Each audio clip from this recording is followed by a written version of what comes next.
Ok, muchachos. Continuamos con el siguiente tema. Continuamos con el siguiente tema, basándonos, partiendo ya de lo que hemos estado trabajando, ¿correcto? Ok, vamos ahora a entrar ya como tal con lo que nosotros vamos a definir como las primeras investigaciones o los primeros avances dentro de lo que es ya la creación de la ciencia como tal, de la ciencia denominada sociología. Que en estas fechas, pues bueno, todavía no se va a conocer como sociología propiamente, sino solo como una determinada ciencia que posiblemente pueda estudiar los asuntos humanos. Continuamos. Ok. Dice, a principios del siglo XIX el clima intelectual de Francia estaba bien unificado, es decir, cuando hablamos del clima intelectual no es otra cosa más que de todos los pensadores o de la mayoría de los pensadores de esta época. Se van a encontrar unificados, es decir, todos van a concordar en determinadas tesis principales, que son las que de alguna manera van a permitir precisamente el desarrollo en este caso, de la sociología. Dice, se sentía orgullo por los progresos de las matemáticas, de las ciencias naturales y confianza precisamente en la omnipotencia de los métodos, es decir, la capacidad de descubrir las reglas que dominan precisamente la naturaleza a través de un método, de un procedimiento. Esto va a ser fundamental, muchachos. Dice, en relación con los asuntos humanos, el clima incluía la creencia en la existencia de leyes sociales análogas a las establecidas en las ciencias naturales. Es decir, las ciencias naturales empiezan a definir leyes. Un ejemplo, pensemos si tú pones agua a hervir.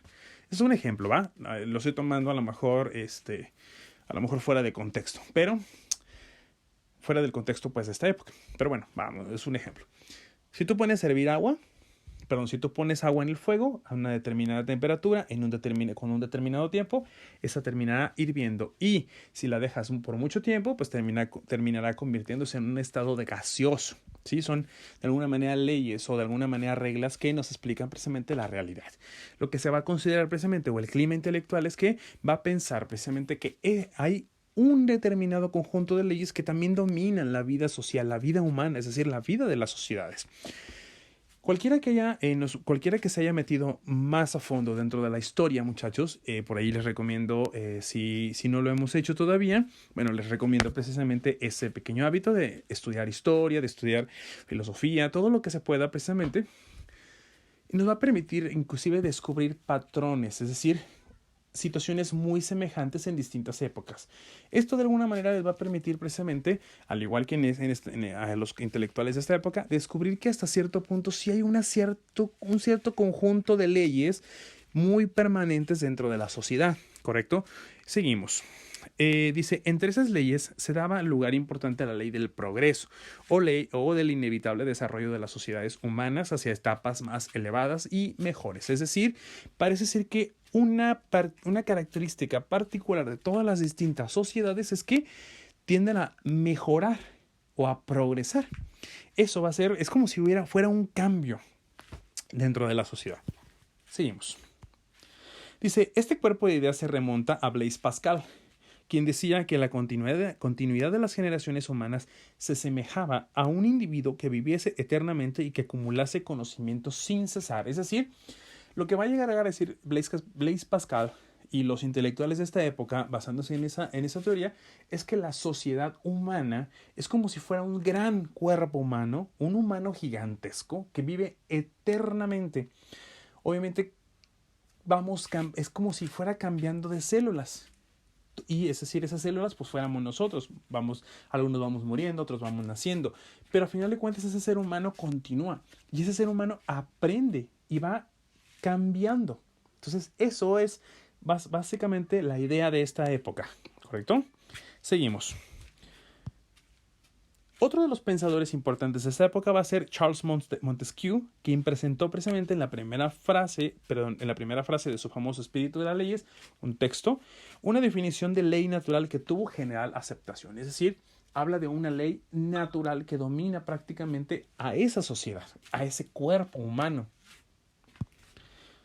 Decía que las leyes en el sentido más amplio de la palabra son relaciones necesarias derivadas precisamente de la naturaleza de las cosas. Es decir, el ser humano como sujeto social también tiene reglas que le van dictando de alguna manera cómo moverse en la vida diaria. Es decir, nuestra vida social estaría precisamente dominada por esas leyes precisamente. Otro de los pensadores, Jacques Turgot, dice, en su opinión, desarrolló la idea de progreso, lo mismo que hace un momento. En su opinión, ese proceso pasaba por 3 etapas. La primera, el ser humano, suponía que los fenómenos naturales eran producidos por seres inteligentes, invisibles pero parecidos entre sí. Después, los hombres empezaron a explicar esos fenómenos con expresiones abstractas, es decir, tales como esencia o facultad. Y por último, observando la acción recíproca mecánica de los cuerpos, formularon hipótesis que podían desarrollarse matemáticamente y ser comprobadas por la experiencia. La primera y la segunda y la tercera etapa básicamente se van a parecer muchísimo a las etapas o a los estadios que después Auguste Comte va a defender en su teoría positivista, que por ahí vamos a estar revisando en la siguiente semana y por ahí, a lo mejor por ahí voy a dejar una tarea, ahorita menciono, ¿va? Ok. Bueno, este va a ser otro de los aportes de Turgot. Seguimos. Otro protagonista de la idea de progreso, dice, es el marqués de Condorcet. Él, va a concebir precisamente la posibilidad de una ciencia que pudiera precisamente prever los progresos futuros de la humanidad y por lo tanto acelerarlos y dirigirlos. Ojo, esto va a ser fundamental. Esto va a ser algo muy particular de las ciencias, muchachos. El ser humano primeramente busca conocer un objeto determinado. Pensemos en cualquier elemento de la realidad.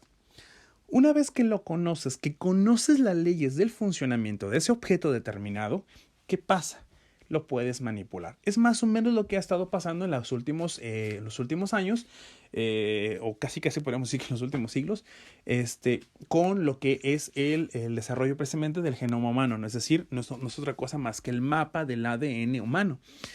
Una vez que se conoce su funcionamiento, que se ha ido permitiendo conocer su funcionamiento, nace lo que se va a conocer como la ingeniería genética, que no es otra cosa más que la manipulación de los genes para lograr resultados distintos, ¿correcto? Esto inclusive se ha aplicado también con algunos productos comerciales, por ejemplo, como verduras, frutas y demás. Ahorita se me fue el nombre completamente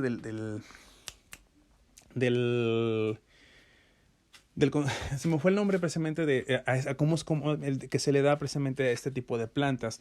Dentro de la ciencia tienen uno precisamente, son elementos manipulados genéticamente, ¿ok? Pero bueno, ok. Lo mismo va a pasar ahora con las leyes humanas. Es decir, si tú ya conoces cómo funciona la sociedad, pues bueno, en última instancia podrías inclusive prever, es decir, predecir a futuro lo que va a pasar. Es como si nosotros como sociólogos, muchachos, por un momento pudiéramos conocer precisamente cómo se mueve nuestra sociedad mexicana, cómo es nuestra sociedad mexicana en la actualidad, y a partir de aquí pudiéramos predecir lo que va a pasar cuando todos salgamos de la cuarentena. Esto sería algo actual, ¿correcto? Pero bueno, partiendo precisamente de los conocimientos sociales que tengamos sobre lo que es el ser humano mexicano, ¿correcto? Entonces, bueno, eso es más o menos a lo que se va. Dice, para formular leyes que permitan a los hombres o al ser humano prever el futuro, la historia debe dejar de ser historia de individuos y convertirse en historia de masas humanas. Es decir, ya no preocuparse solo por los individuos, sino por la sociedad completa. Es decir, ya no tomar en cuenta al individuo particular, vaya la redundancia, sino a la masa completa. Es decir, ya no tomar en cuenta al mexicano, sino al conjunto de mexicanos, a México. Seguimos. Dice, cuando se haya realizado este cambio, será posible la predicción de lo futuro. Dice, no hay razones para creer que no haya leyes que rigen los asuntos humanos. La mayor parte de esas leyes son aún desconocidas, pero sobre la base de la observación histórica puede afirmarse que el progreso es inevitable y es ininterrumpido. Es decir, nunca vamos a dejar de avanzar. Seguimos. Saint-Simon, un personaje importante, muchachos, va a ser, desde su contexto social, bueno, es el de la Revolución Francesa, la Revolución Estadounidense y la primera industrialización, de las que ya hablábamos en nuestros otros temas. Recibió influencias de la Ilustración, del Romanticismo y estuvo relacionado con Auguste Comte. El romanticismo no es otra cosa más que una época de la historia donde básicamente, bueno, hablando en el aspecto artístico, los artistas van a estar muy enfocados en la expresión de sus emociones, en la exaltación del propio yo, del sujeto, ¿correcto? Y entre otras características importantes. Pero bueno, Saint-Simon va a estar muy influenciado tanto por la ilustración como por el romanticismo. Seguimos. Saint-Simon dice puede considerarse como el primer teórico de la sociedad industrial, por lo que algunos le atribuyeron el título del fundador del socialismo francés, incluso debe ser el iniciador de la sociología.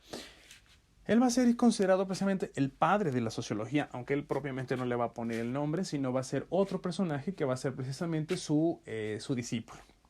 No lo menciono porque por ahí va a ir la tarea, muchachos. Saint-Simon consideraba, dice, necesaria la creación de una nueva disciplina o ciencia que permitiera arrebatarle la reflexión sobre la sociedad a la teología legitimadora del orden monárquico y a la metafísica filosófica. Esta nueva disciplina, dice, debería constituirse en una fisiología social. Ojo, es importante. ¿Por qué fisiología social? El concepto fisiología hace referencia propiamente, muchachos, a el estudio del cuerpo humano. La fisiología va a ser una ciencia que va a ser muy desarrollada en el siglo XVIII. La fisiología, principalmente la humana, va a estudiar al ser humano y lo va a dividir en sistemas. Por ejemplo, sistema circulatorio, sistema nervioso, sistema endocrino, sistema se me fue el nombre ahorita. Sistema muscular, perdón. Y demás. Y lo que le va a interesar es precisamente cómo es que cada uno de estos funciona y cómo es que cada uno de ellos se relaciona con el otro para dar precisamente, para permitir el correcto funcionamiento de todo lo que es el cuerpo humano, de un ser viviente. Esto va a ser fundamental porque precisamente la fisiología social se encargará de comprender cuáles son las distintas partes que componen a una sociedad. Por ejemplo, la cuestión política, que es los gobernantes, la cuestión económica, el sistema económico que se maneja dentro de esa sociedad, la cuestión social, la educación, entre otros más, ¿correcto? Entonces, ¿y cómo es que todos ellos se relacionan para dar vida precisamente a esto que denominamos sociedad? Entonces, por eso la relación. Seguimos. Dice, y que más tarde pasaría a llamarse sociología. Perdón por la partecita lenta, parece ser que se me está trabando un poquito, pero bueno, esperemos que el audio no se trabe. Creo que según yo no. Dice, Saint-Simon constituye uno de los primeros en estudiar el fenómeno de la industrialización, a la cual considera positivamente. En el sentido de la abundancia, dice, cree que la misma puede conducir a un nuevo modelo social. Que bueno, creo que no estaba tan lejos, ¿no? La industrialización va a generar todo un modelo social distinto, con clases sociales distintas, con características distintas, con costumbres distintas, con formas económicas distintas de trabajar. Dice, pero la industrialización es buena, dice, pero se debe reorganizar la sociedad y la función del Estado sería la de facilitar esa transformación. Bueno, ya estaría una explicación un poquito de lo que él consideraba que debería ser la sociología. Ahorita no nos vamos a ir metiendo tanto en eso. Ok, muchachos. Hasta aquí estaríamos de alguna manera terminando con este tema, ¿correcto?